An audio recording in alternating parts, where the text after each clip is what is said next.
Eu acredito que todo mundo, de maneira direta ou indireta, já ouviu dizer que todo visual merchandising, no caso de vitrina, deve contar uma história.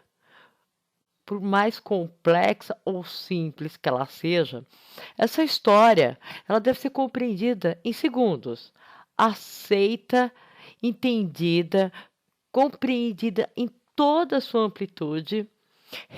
E aí o consumidor tem a sua ação de reagir positivamente ou negativamente a uma história contada. Essa história pode ser contada de diversas formas. Um bom exemplo que se dá é o Natal, né?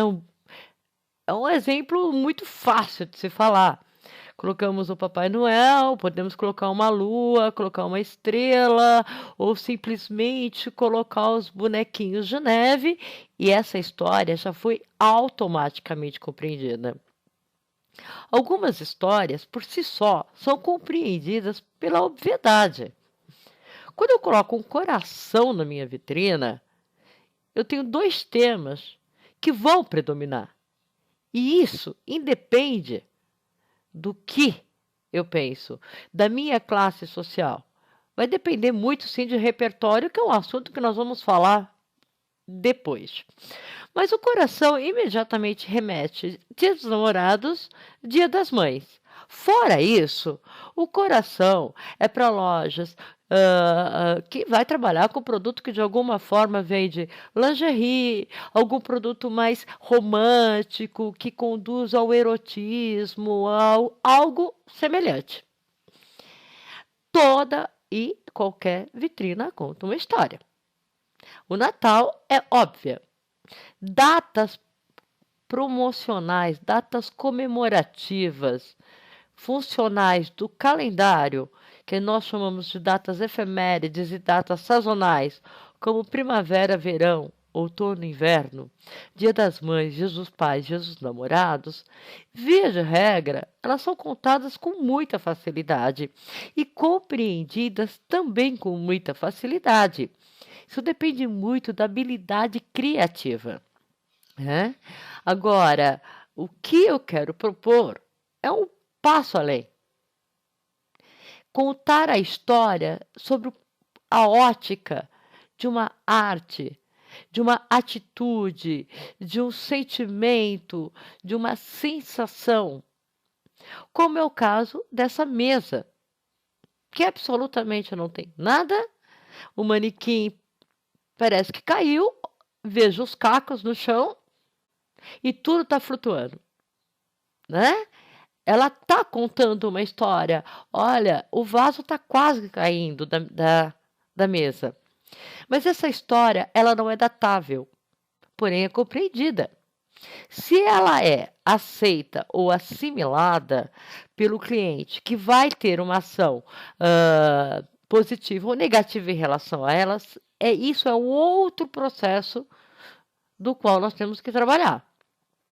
Contar uma história não é exatamente A, B, C, D, ou contar a história da Chapeuzinho Vermelho. Contar a história é colocar cenas aonde está tudo claro, nada foi dito, tudo foi compreendido, né? Não é nenhuma garantia de assimilação, de aceitação, mas facilita tanto o trabalho do criador, quanto facilita o trabalho da empresa, que com essa ferramenta de contar uma história, está contando o seu conceito, a sua coleção, a imagem da empresa e como ela compreende o seu próprio cliente. E a vitrina começa a ser divertida, ela começa a ser algo que tem um nexo no inconsciente coletivo ou no inconsciente seletivo. São duas coisas distintas, né? Que está de acordo com o repertório, como eu já disse. Porém, toda vitrina que conte uma história, ela tem uma tendência a ser muito mais vencedora, mais palatável a todos que a vejam. E se um dos objetivos é montar uma imagem, construir uma imagem, manter uma imagem ou renovar uma imagem, contar a história através dessa cortina de vidro que nós chamamos de vitrina, melhor ainda. Aos poucos vamos descobrindo como fazer isso.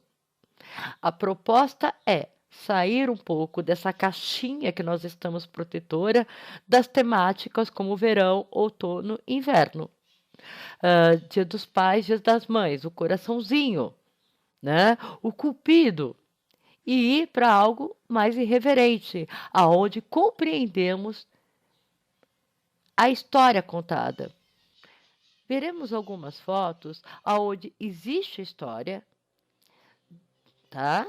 E que são histórias que partiram de cabeças de criativos e que empresas aportaram a ideia. Porque não adianta eu criar se a empresa não quiser.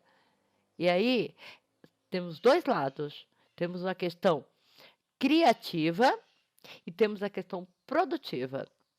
Mas pense qual história a sua empresa merece contar.